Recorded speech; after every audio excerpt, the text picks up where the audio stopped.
20. Missing 10 of you.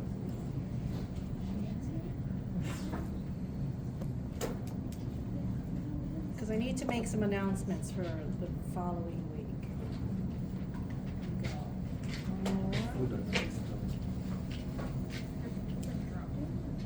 No, yeah, they dropped by the drop deadline. I lost maybe just 3. I'm surprised just 3. I didn't leave you. I love this class. Do you? Yeah, I do. Already? Already? We took me day 1. Usually love it after we get like 3/4 of the way. Then it hits you like, wow, this has got some value. I just feel privileged to be able to struggle this much. I do, but I'm glad I get able to take a course like this. You know? Oh, good. It's going to be so much fun. You have no idea what I planned for you. I don't. That's The what's- first I'm time hooked. ever this class will experience something. I've never pulled it off. Pain or what? It's a what? Dissecting the low screen brain. Oh, it's better than that. Better. When I get to the 3rd unit in gross anatomy, I'm gonna be so good. Oh, you'll just snooze. I will. This is way more than you I'm get. gonna teach my kids. Yeah. Always. I was struggling to understand. Good. Swedish? Oh, yeah. I don't. The operculum? Got a little inside joke. I don't know why he loves that. Yeah, it's like the top. I lock you in a dark room and make crap. I don't like little inside jokes.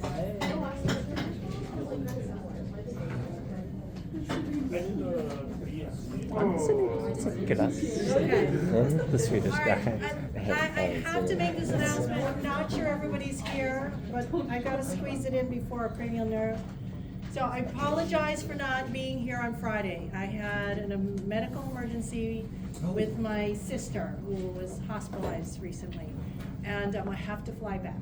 So to keep you on schedule, we're gonna do something very unconventional. After today's lecture, on Wednesday, I'm gonna lecture the whole 2 hours, okay? So please be prepared for that in 3:45. And that'll be the whole cranial nerves. So today and Wednesday, you'll get all 3 hours of cranial nerves. And then on Friday and Monday, please go to 3:45. I'm gonna try to run the lab on Monday and Friday instead. So by the following Monday, by the time we get to cerebellum, we should still be on track, exactly on track. We're just gonna have to do some switch. Yeah, so she needs surgery. I'm the only family she has. Do you need anything from us? No, that's so sweet. Don't make me cry. But I apologize for the big switcheroo. I know that it's gonna be kind of like crammed down your throat.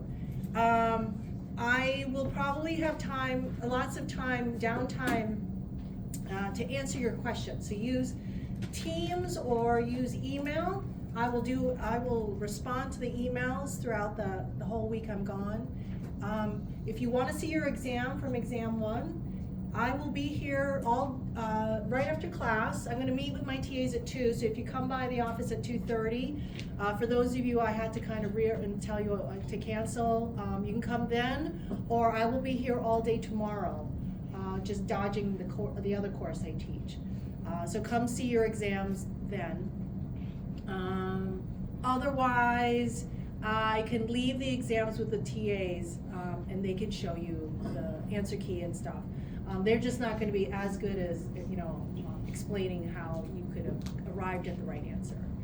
Yeah. So you'll still be here for a week? No, I will be here until end of Wednesday's lecture. And then I'm going to try to fly out right after class on Wednesday. So anytime between now and before the start of lab, I will squeeze you in. I will come in early. If you want to meet me at 8 or 9 in the morning, I will come in. I'll be here by then. I will stay here as late as you need. If you need to meet me at 5, I'll hang out here till 5, okay? Any other questions? Hold on. So you're coming back like next Wednesday? I'm going to try to come back Doesn't matter. Thursday evening. So next Wednesday lab will be run by the TAs. I'm going to give them a lot more stuff, and you found my atlas pictures on D2L. I'm going to give them the answers, and you guys can kind of, hopefully they'll walk you through that. And directly give you, but eventually you'll get the answer. And we'll still have labs. There's the cranial nerve lab and the cerebellum lab. So the cranial nerve lab you'll get on Friday and Monday. And then you're gonna meet in 3:45. So then pull out, we'll have brain sections. We're waiting on the special bags that apparently won't leak and permeate all the stuff that's in the bags. And then we're gonna quickly rebag them so that you have coronal and horizontal sections to work with. Please try out the program, the brain program. So in the brain program, there's more than what you saw in the cave. You'll get the diffuser tensor image in there. And there's also a quiz. You can try the quiz and it'll say, and you'll have to point to stuff and it'll, it's a little cumbersome, but yeah, it'll be helpful. Hey, Felix. So the 2 lectures on Wednesday, will that be also at 3:45? Yes. Okay. Yeah, it's the only room I could get. It's the only room BISC controls that I can get in there on such last notice. Okay? Okay. So I apologize for that, but we will have full neuroanatomy. You will not miss. It's just gonna come at you in spits and spurts. All right. Okay, so let's get to cranial nerves. So I'm showing you the cranial nerve nuclei, right? The cell bodies of all the cranial nerves have a home. Well, I'm not testing you on this. You do not need to memorize this chart. I'm just presenting it to you so that you know at least they exist. A couple of things I want to point out to you. One, you were always asked in lab to identify the median sulcus. This is the median sulcus. It is on the dorsal side, right? It becomes the floor of the fourth ventricle, and it's a very noticeable long line, like a sulcus, not as deep as our cortical ones, but it's a clear and obvious one. Then on either side there is a lesser one, and that is the sulcus limitans. Okay, so this now makes a little bit more sense of what went on in the lab. These are shallower depressions. You kind of have to squint and tilt your head, but you can kind of see light grooves on either side of this heavy center groove. The reason we point that on the lab is the arrangement of these cranial nerves. So notice they sit in columns, and because of the embryological development, we have all our motor cranial nerves are on the first median sulcus to sulcus limitans border. So these 3 columns, if you divided the brainstem in sort of vertical columns, have all the motor cranial nerves, and then the lateral ones from the sulcus limitans to the edge are all the sensory. Okay? Depending on who teaches you neuroanatomy, they might teach it to you in this kind of grouping: motor, and then sensory, and then we divide the motor into visceral, branchial, parasympathetic. So it's a different way of perceiving it. I'm going to present it to you, but I'm not going to teach it to you. We're just going to go 1 through 12. For me, for my brain, that is just simpler than to try to make groupings. But I want to present it to you because that's how it was forced down my throat. I had to learn it the other way. So just so you know that it's there. So this chart is another thing. It just shows you that grouping. I'm not going to require you to know this chart, but if it helps you, then it helps you. Okay, it's just a different way of organizing the cranial nerves. So here's the motor section, right? This is the median sulcus to the sulcus limitans, are the closest columns we have to the center, and we can divide them into 3 more columns: somatic motor, branchial motor, and parasympathetic. Branchial motor, if you remember from your anatomy class, those of you who took it might have looked at the branchial arches or have learned about the branchial arches. They tend to be up in this area. Branchial arches are back in the day when we were fish, and these were our gills. Okay, so these stem from the same embryonic sort of source point, and these gills eventually developed into our face, our neck, our larynx, and our pharynx. Okay, so those early origins are reflected here in the branchial motor cranial nerve. So you notice that these are cranial nerve functions are really related to muscle mastication, facial muscle mastication, expression, voice production, swallowing, etc., because that's their origin. Other than that, somatic motor, these are just regular motor, and these are all striated muscles, okay? So these are striated muscles. So these are eye muscles, tongue muscles, but nonetheless, they're ordinary striated muscles compared to the parasympathetic, which is targeting glands, smooth muscle, cardiac muscle, so they're different. So these are not striated, okay? So we have two motors. They're essentially the same. I don't care that you know the difference between branchial origin versus non, and then parasympathetics, okay? So we have, these become very important to memorize here, this little category, the parasympathetics, okay? We're gonna go through the sympathetic nervous, the sympathetic nervous system, or the autonomic nervous system in both the sympathetic and parasympathetic really in detail, okay? So don't worry, we'll get there. So that's how they're organized here. Striated muscles, I think that's all I want to cover. Okay. Now in the sensory column, this is sulcus limitans to the more lateral region, we have three categories. Visceral, somatic, general somatic, special. So anytime you see special, you can just assume it's one of our senses, okay?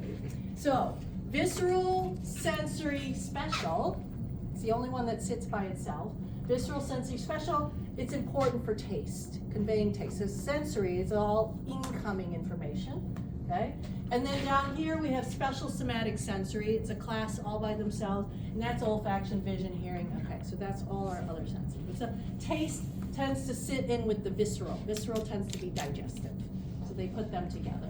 So cardio, respiratory, digestive, that's one category here. And then general somatic, just any feeling, anything comes in the general somatic. Touch, pain, temperature, position, etc. Okay? Now,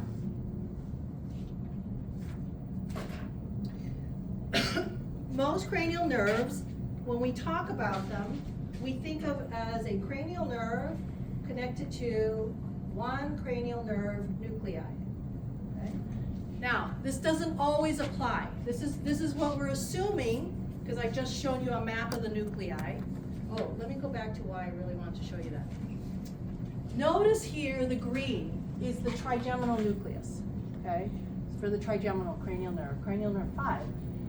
And you can see it's in the midbrain, it's in the pons, it's in the medulla, it's even down in the upper parts of the spinal cord. So this cranial nerve nuclei runs the whole length of this brainstem midbrain. The reason I bring this up is there will be an occasional case where we have something going on, let's say in the medulla, because the trigeminal pops out here in the pons. This is where you'll see the cranial nerve. But we might have something down here in the medulla that looks like trigeminal, okay? And that's because it's pushing on the nuclei. So I'll try to steer you away from these cases. They're more complex because we have to learn this, you have to memorize this. So we're gonna steer away, but I can't always get away from them. So just know sometimes we'll pick it up because of where the nuclei is, not just where the cranial nerve is, okay? So when you get to med school, you're gonna add this to your curriculum. I'm not doing it. I'm just teaching you just enough to get you through, okay? All right, any other questions in the preamble? So I'm gonna teach it to you 1 through 12. We're gonna go numerically. It's simpler in my mind to do it this way. It also kind of helps you remember them in order. I know there's also O mnemonics and stuff, but they don't work for me either. They're just kind of too dense for that. Okay, so we have lectures on vision and olfaction, so I'm just gonna present the cranial nerve to you. You'll see this picture come up later at the end of the semester. We're not gonna go into a great deal of detail. So the function of the olfactory neuron is, of course, olfaction, the ability to smell, okay? Now, the business end of the olfaction process begins with the olfactory receptor neuron that resides in your nasal mucosa, okay? And the reason you have wonderful snot, that it's thick and it's dense, is that it's able to capture any kind of volatile molecule that you're breathing in, that it's like flypaper, it gets stuck in the mucus, giving this olfactory receptor neuron an opportunity, its little dendritic feet, to pick up those small molecules, okay? So right under here is, you see the olfactory mucosa here is a whole layer of snot, okay? Which is good. And then these olfactory neurons, then when they get activated and they're firing off action potentials, they travel, their axons travel, they have to get into the brain, right? Our nasal sinuses are in these cavities of our face. So to get through to our brain, where those beautiful olfactory tubercles are, they have to pass the skull through the cribriform plate.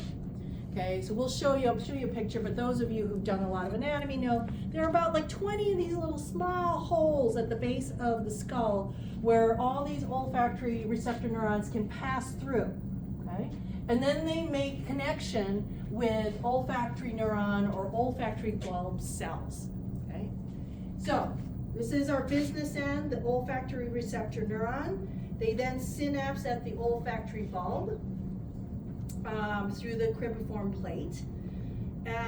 So their end game is either they can go to the other olfactory bulb, okay, so they have a nice connection through the anterior commissure, where they go from left bulb to right bulb and back and forth. So that's one possible destination. Or two, they can go to olfactory cortex, okay? So that's piriform, paramygdaloid, blah, blah, blah. There's a lot of olfactory areas, mostly in the temporal lobe or parahippocampal gyrus, okay? So those are our two big destinations once we leave. Now, that's all we're gonna talk about the anatomy. Yes, yeah. Wait, where does it, if it doesn't go to the other olfactory bulb, where does it end up going? Going to olfactory cortex, to olfactory areas. So the piriform cortex, the paramygdaloid, these are all technically olfactory cortices. Okay, so those are our two options. Okay. Now, the thing that we're going to use, why do we learn cranial nerves? Why do we bother with this kind of painful, tortuous 12 cranial nerves just for the sake of learning cranial nerves? It is not. Cranial nerves provide us, they're the canary in the mind. They provide us location, location, location. Right? If you can identify which cranial nerve is showing some kind of symptom, you can then identify where along the pole of that brain. Am I in the frontal lobe, underneath where the olfactory bulbs are, or am I down at the very base of the spinal cord where I'm starting to get to the spinal cord? So maybe it's spinal accessory or hypoglossal. So just by that, I can eliminate giant sections of brain that's not involved with my symptoms because I see a cranial nerve. So this is, you have to learn not only the functions, but their physical location on the ventral surface of the brain. That's what the lab is there to help you for, okay? Like which would be kind of technically this section, which would be technically in the medulla, which are technically in the midbrain, etc. So do make note of where they pop out, because you're gonna come across cases where there's a tumor or something pressing here, here, here, or here, but you can figure that out through the cranial nerve presentation, okay? That's the point of doing this suffering. So, what do we get if we damage olfaction? Anosmia. The inability to sense olfaction, or the inability to smell things. Now, we can get anosmia a number of ways. Obviously, COVID, that virus affected the signaling of this particular cell right here, the olfactory receptor neuron, okay? You can have a terrible cold, like I had a day of so much thick snot, all the volatile chemicals could not make it to reach this olfactory receptor dendrite. I couldn't smell a thing. And if you can't smell, you can't taste. Okay, so that is anosmia. Now the other kind of anosmia is related to this cribriform plate. These are very delicate, right, microscopic cell axons. And so you can take a blunt force trauma and you can do this with remember your brain is kind of moving inside your head. We've got things tethering it. We've got dura holding it so our brain doesn't swivel around. And then we have arachnoid trabeculae and we have other meninges that kind of keep it in place. But there's still a little movement. And so that's all you need. Just a little shift So you hit something at the front of your head and you bounce back off the windshield. And then what you do is you just slice these off, right? You just need a little difference between bone and non-bone, and then you just wipe them out. So forward blunt force trauma is known to create anosmia as well. Sometimes they come back, you get the sense of smell back, sometimes you don't. What's interesting about these olfactory receptor neurons is they're regenerative. Liz? So this would be like different than just having like a fourth sense of smell, right? Yes, yes. When we get to olfaction, you'll learn that it's people who don't smell very well, like you can't tell the difference, tend maybe not to have as many receptors on these dendrites versus others. Our 300 different receptors compared to the 10,000 that are found in a hound dog, right? Dogs that are, bred for that ability. They are that many magnitudes better at it than we are, okay? Now, in terms of, where was I going? What was the last thing I said? Dog dogs. Oh, regenerate. So, olfactory receptor neurons are highly regenerative, just like our taste buds. Anything that comes in contact with such volatile impulses, stimuli, tend to wear out, tend to die quickly. So we regenerate our taste buds. So you all have burnt your taste buds, you burnt your tongue, and it takes a day or two. Well, you're regenerating new cells to get that. You've already toasted them literally with temperature. So olfactory neurons can do the same until they don't. And so this is a great additional canary that people will use to determine early signs of neurodegenerative diseases. So early signs of Alzheimer's and Parkinson's. For some reason, these cells go first. So they even have a little pen set, these markers with specific molecules. And if you can no longer smell these 4 pens, you may be predisposed to develop one of these degenerative diseases 10, 15 years down the road, okay? So the earliest signs is the loss of smell for degenerative disease. Yeah. So does smoking just kind of like kill those neurons too? Yes. Yep.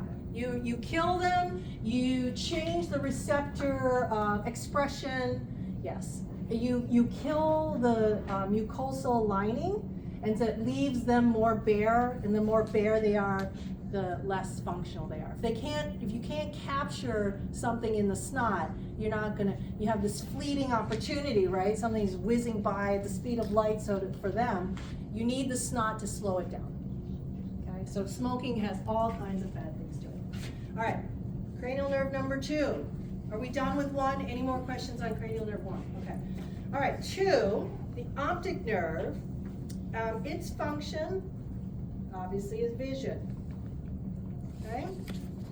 Now, our optic nerves come from our eyes, converge at the optic chiasm here. But what's interesting is the vision from the kind of concave shape of our retinal field picks up our visual field in sections. So something over here is projected to the nose. This is the nose. The nasal side there, and the temporal side of the other eye. Okay. So notice here, only the nasal fibers cross in the optic chiasm. The temporal fibers stay ipsilateral. Okay. So this blue line here, they never cross to the other side. So this is our optic nerve, then this becomes our optic tract once we enter the brain, because we don't have nerves in the central nervous system. So our basic pathway is the retinogeniculate striate pathway. The retinal, here's our LGN, the geniculate, and then from here we can go on to Brodmann's area 17, our striate cortex. Striate is just another synonym for primary visual cortex. Okay? So that's our big visual pathway. Retina, LGN, cortex. We do have a lot of these collaterals that are called extrageniculate, which means outside of the geniculate. So notice here they can follow the same path, but then they skip the LGN and go somewhere else. Those are extrageniculate pathways. Okay? Now, the optic nerve basically provides a considerable amount of information to human brains. This is our superpower. This is of all the senses we have, this is our biggest one. Anywhere between 25% to 50% of our brain has something related to visual processing. Right? We do it in an enormous capacity you don't appreciate. The color, the stereoscopic 3D, the motion, the facial recognition. We can go on and on about the amazing things your brain does with visual information. But this is all we're going to say right now. Any questions about the optic nerve? Okay? Okay, good. All right, now we're going to get into one you probably don't know as well. The ocular motor, this is a somatic motor functioning, or somatic motor categorized cranial nerve, and it is, main function is ocular muscles, okay? Now, it's very complicated in the sense of how many muscles are controlled by this one cranial nerve. We'll start out with the levator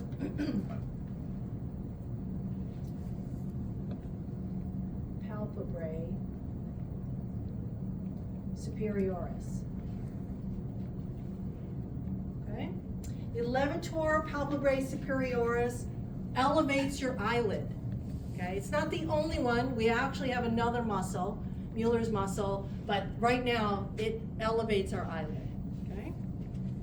Now, the eye itself uses 6 different muscles to be able to move inside that socket. So ocular motor 3, cranial nerve 3, controls 4 of the 6 muscles. Now, we have 4 very compass-like muscles: the superior, inferior, medial towards the nose, lateral towards the ear. So very straightforward northwest south kind of orientation. And then we have 2 that are obliques. Okay? The inferior oblique and the superior oblique. They do a combo movement where they'll lift the eye and turn. Lift the eye and turn. So we'll get that in a second. So ocular motor 3 controls the medial rectus, the superior inferior rectus, okay, and then the inferior oblique. So here are our 4 of 6. So this cranial nerve lifts our eyes or brings them down inferior, so points our eyes up, points our eyes down, points our eyes toward the nose, or does the inferior oblique. And the way to understand the inferior oblique, you can see here it's elevation and extorsion. So, yeah. Is the levator, the first one you said? Levator palpebrae Yeah. superior. Is that not one of the? Nope, because it's the eyelid. Okay? So, the inferior oblique, if you think these are your eyes, stick out your thumb, okay? So imagine pulling on your thumb, so it's up and in. Up and, so elevation and extorsion, so it means it turns my eye outward, okay? As opposed to in and down, so which is the next cranial nerve. So this one, it's like pulling on your thumbs, up and out. Elevation and extorsion. So they help, when you do up and out, they help the superior rectus elevate your eye. They work kind of together. And then it has a little bit of a turn to it, so it kind of rotates your eye a little bit, okay? So up and out, so those are the 4 cranial nerves. Questions so far, understanding which muscles are which? Okay, good. Now, in addition to the ocular muscles, this cranial nerve also has a sympathetic component. Here's one of our first mixed cranial nerves. Okay, so let me just, these are little review slides. So the medial rectus, inferior rectus, superior rectus, giving you kind of the eye position. Oh, before we go on, one of the things to remember is because there's such a complex array of control over muscles, that the oculomotor 3 nucleus is very kind of subdivided. So one, this nucleus is very close to the periaqueductal gray. It's just at the bottom of the periaqueductal gray. So it's in the midbrain. And, but the left and the right oculomotor nuclei are very close together. So you will probably never see a left or right oculomotor nuclei lesion. If you lesion this, you're gonna hit them both. They're just too close together. That's a pretty pinpoint precision lesion to have one, not the other. So what that means is what's most likely affecting oculomotor symptoms is the long path that those axons take to reach their destination. So it's almost always a nerve issue, not a nuclei issue, okay? Now, each part of the oculomotor nucleus is subdivided into its own special section for each function, the medial rectus, the superior, inferior. So imagine I'm holding a whole gaggle of balloons, right? So each balloon up above is the nucleus, but each string is the axonal projection, and then each end of the string will go to a specific muscle, medial rectus, inferior one, okay? So that's how you think of oculomotor 3, is the string, is what you're gonna see when you look at that cranial nerve in the lab, is the string. And at the very end, it quickly goes to its appropriate target. Okay, does that make sense, my analogy? Now, there's one cranial nerve nuclei subdivision I need you to learn, and that's the Edinger-Westphal nucleus. You can see here they've colored it different because this is our parasympathetic nucleus. This is our pre-ganglionic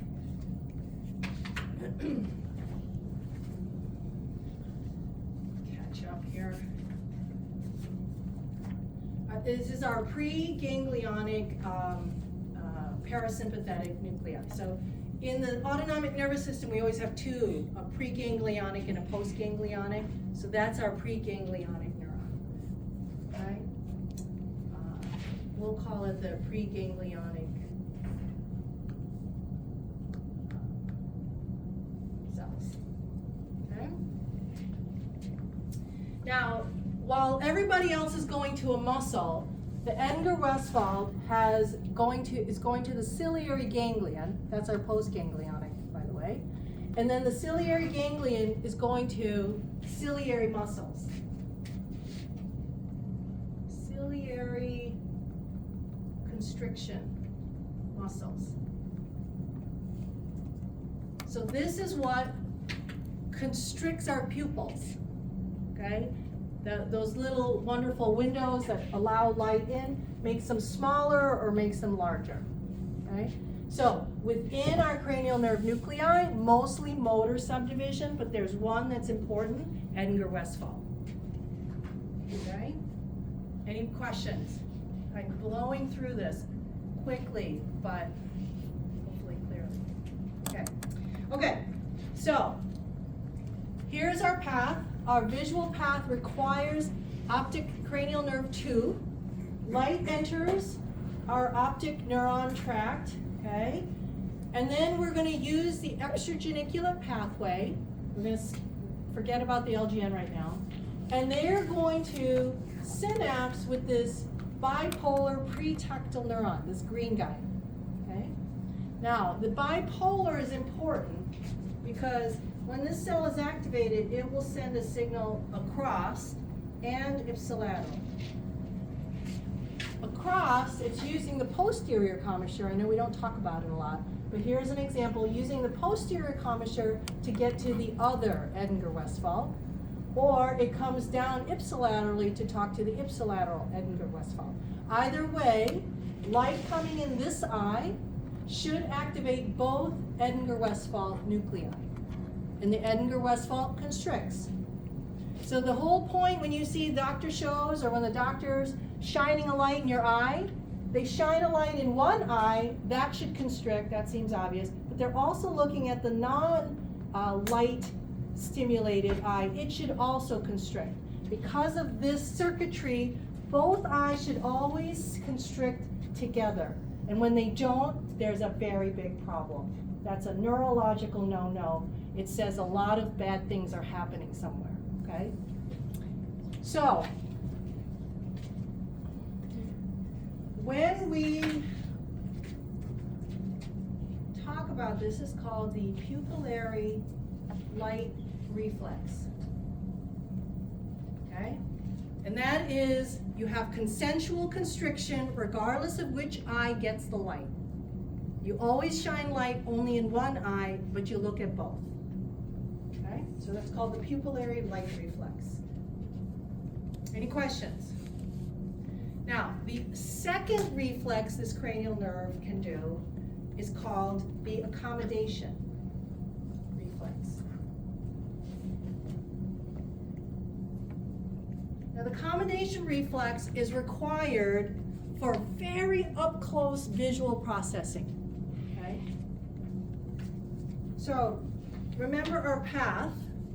You're looking at something, you're using a cranial nerve 2, and then you mostly send it through the LGN to the cortex so that you're like, I know what I'm looking at, right? I can see it. But the cortex will then send it back over to our Edgar Westphal and say, I need some help. I need help from the ocular motor, okay? So what do I need to see very close up? I need to increase my lens curvature. So any of you who know anything about microscopy or photography know that up-close imaging, up-close photography requires very expensive lenses, right? To focus so close together, so with such a short distance, but with clarity, is a very expensive piece of equipment. So if any of you touch my 1.6x microscope objective and not handle it properly, you're gonna get a thump on the head. That is like a $20,000 objective, just to see up close. Not even, it's not even a very highly used one. So, your eye does the same thing, it needs some help. So, it uses the cranial nerve 3 to then start pulling on the lenses to kind of change its shape so that you can see up close. Okay, so that's how it uses 3 in one way. And then 2, it creates pupillary constriction. So those who are photography buffs know that a smaller aperture gets you higher resolution. So for example, being so blind, you can, sometimes if you make a little pinhole in your fingers and look at something like a clock, otherwise they're all smeary, blurry numbers, but sometimes I can get away with just being able to clearly see the numbers because you're changing the aperture in which you're looking at, and that increases resolution. You'll be able to see more detail, okay? So, in order to see up close, I've got to change my pupillary constriction to be able to see a little more clearly. I also need, that's Edgar Westphal controlling my ciliary ganglia. Liz, question? Okay. All right, 3, I need convergence of my eyes. So I basically need both medial rectus. So when you get to somebody very close in your sphere, and you can say, I'd like you to look at my finger and stare at my finger and stare at my finger and stare at my finger, you can see, I can see Jay's eyes slowly becoming cross-eyed. They're slowly pulling in. In order to keep this in his visual field, and you probably can feel the strain, you can feel your eyes pulling really hard. So I need that as well to see up close. Now, this whole set of reactions, I need my cortex. Like it's a very voluntary thing, right? The pupillary light reflex I can do in a comatose individual. Don't need them to be awake or there. This one, they have to be conscious, right? You can't go up to a comatose patient and say, look at my finger, right? You can see all the problems with that. So this one requires cortical activation, which is why you see this pathway. LGN here, then back to cranial nerve 3, and then pull off the lens curvature, pupillary constriction, and convergence. All of these are cranial nerve 3 functions, okay? So, that's the second reflex that this cranial nerve can do. Any questions? Nope, Nate? It goes to Edinburgh Westfall. It goes to Edinburgh Westfall for the pupillary constriction, but it then goes to like the medial rectus nuclei for the convergence, and the lens curvature is also, I think, it's a Edinburgh Westfall. Kind of, it tugs on the lenses so that you can kind of keep it in focus. Okay? Questions? Yes. So Emily? if I was like feeling evil and I cut my optic chiasm in half right there, Yeah. I would lose vision in like the middle part of my eyes. Yep. You would have bitemporal hemianopia.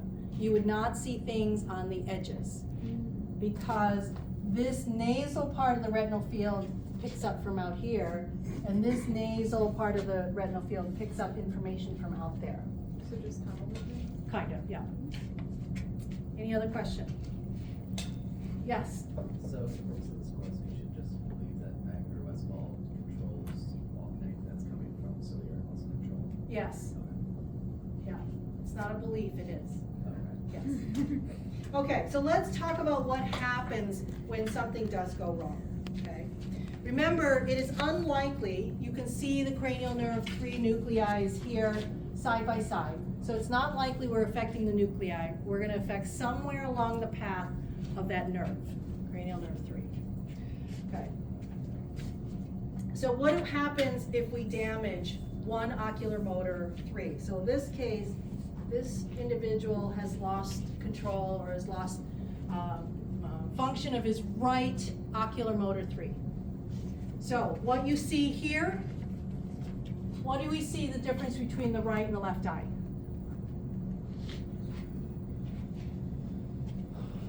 Eyelid. Eyelid. So you see this normal droopy, this is partially closed, this is more open. This is somebody who's looking right at you, and so their eye is kind of always gonna have that half open, half closed appearance, okay? Now, they're asked to look to the right. So my right eye is using the lateral rectus muscle. Is the lateral rectus involved in cranial nerve 3? No. So this individual can look right just fine. So what you're looking at is the degree of difference between this eye and this eye. They look the same. Now they're going to be asked to look left. So you can see the left eye is pretty far left, but my right eye, we can't, there's even some white sclera still visible. So they're not pulling, the medial rectus is not pulling hard enough here. Okay? And then they're asked to look up. You can see they're not elevating. If you look at the position of the iris or the pupil, you can see that it's not as up. In fact, it looks almost close to being dead center. Okay? Even in this case, you would be able to see it if the picture was better.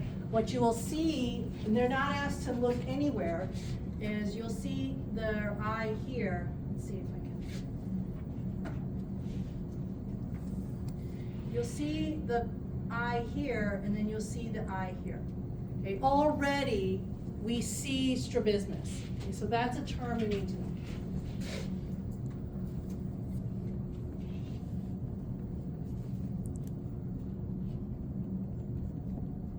Strabismus is a misalignment. So that's the presentation here. They're already misaligned, okay? Because you have a medial rectus and a lateral rectus. They're always pulling against each other. So when you eliminate the medial rectus, the lateral rectus has nothing opposing it, so it pulls the eye off center towards the lateral side. So they're, without even asking the individual to look to the left or right, you should see a misalignment where one is off center with the other. Now, strabismus, a misalignment, creates an experience of diplopia, which is blurry vision. So if your eyes do not align because of our stereoscopic design, right, it's gonna make a double image. I see double, and so that'll create a blurry experience. So 2 words that kind of point to the same thing. We're seeing strabismus here, but not here. I'm certain that this individual, because they're not aligned, is experiencing diplopia. Okay. Okay, questions? Awesome. Okay, now, same thing here. This is the same right eye, the cranial nerve ocular motor 3. Now, when you look at their pupillary diameter, you can see already that the right eye has a larger diameter than the left eye. They should be the same, right? Our eyes were designed to always show the same diameter. But I can see already there's a difference, because the same with constrictors and dilators, they work in opposition of each other. So my constrictor is not there, so my dilator muscles have nothing opposing it, so they're pulling the eye open more. Okay? Then we shine the light in the left eye. You can see the left eye constricts to a nice small size, but we don't see the counter, the consensual change in the right eye. It's still dilated. Now we shine the light in the right eye. We do not see a change in the diameter here, but we see the left eye constrict. Okay? Make sense? Later, you'll have to decipher when is my pupillary reflex impacted by damage to my optic nerve or my ocular motor nerve. They will present differently in this case, okay? But we'll hold on to that. Okay, does that make sense? Okay. Questions? All right. We're going on to the next one. And it'll be our last one. Trochlear. The function of the trochlear is the superior oblique. So the inferior oblique was covered under ocular motor, cranial nerve 3. So 4, the trochlear nerve just controls this one eye muscle, extraocular muscle, the superior oblique. So the superior oblique, remember, if we go back to my thumb picture, or if we do this as my eye, my inferior oblique, if I pull on my thumb, it's extorsion and elevation. So I pull the eye up and out. The superior oblique is the opposite. If you pull on my fingers, it is in and down. It's depression and intorsion, okay? So if we do this, it's pulling it down. The way it pulls it off is there is trochlea, means a pulley. So there is a trochlea right here. It's just a little kind of ring, and the muscle inserts in there, and the muscle is actually pulling upward. But because it's in the trochlea, pulling upward makes it go in and down, because it's getting caught under this pulley here. Okay, so that's where the name comes from. So again, everything is in opposition. If my trochlea is to pull my eye, depression and down and inward, what happens when I have a trochlear lesion? What's my eye going to do? It's going to be unopposed, and so it's going to be up and out, right? So you might find an eye, the damage to this cranial nerve produces a much less dramatic impact than 3. 3 being so complex, you see all kinds of things going on. But trochlear, you get diplopia when you do things like reading or walking downstairs. Creates diplopia. Does anyone guess why? Why those two particular activities would create diplopia in a trochlear lesion?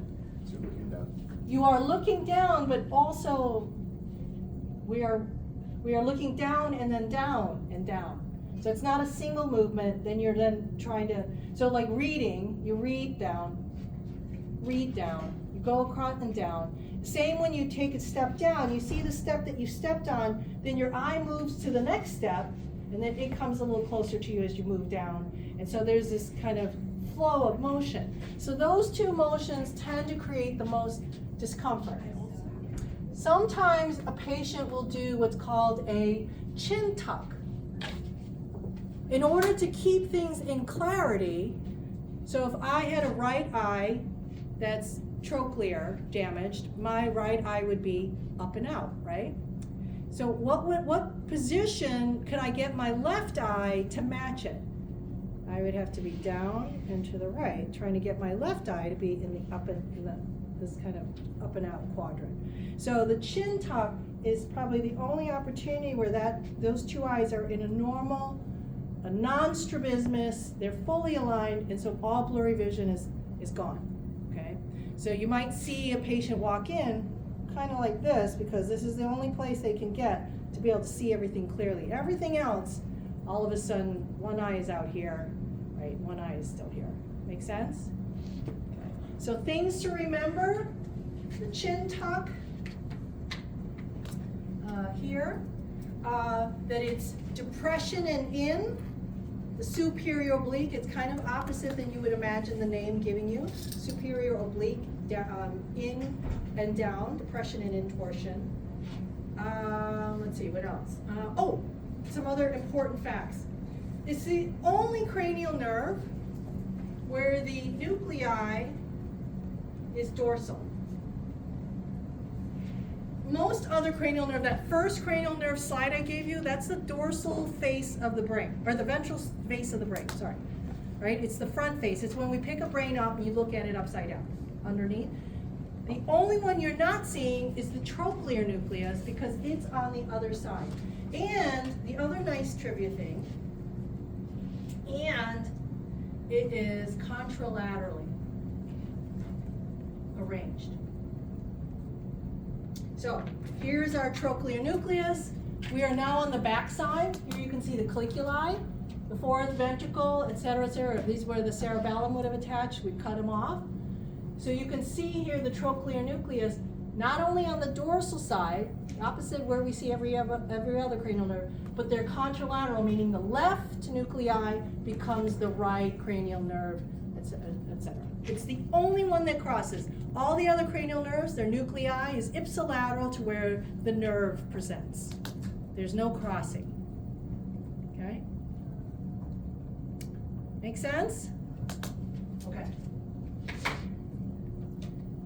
That's it. I talked about the vertical diplopia, the chin tuck. Good. Okay, remember, come to class, to the lab this Wednesday, prepared for 2 hours. We're gonna do the whole rest of cranial nerves, and then Friday, we're gonna do the lab. I apologize for that setup. It's the only way I can keep on top of you guys and still be there for my sister. All right, have a good week. If you wanna see your exam, come today at 2:30 or after, or send me an email saying you're gonna come by.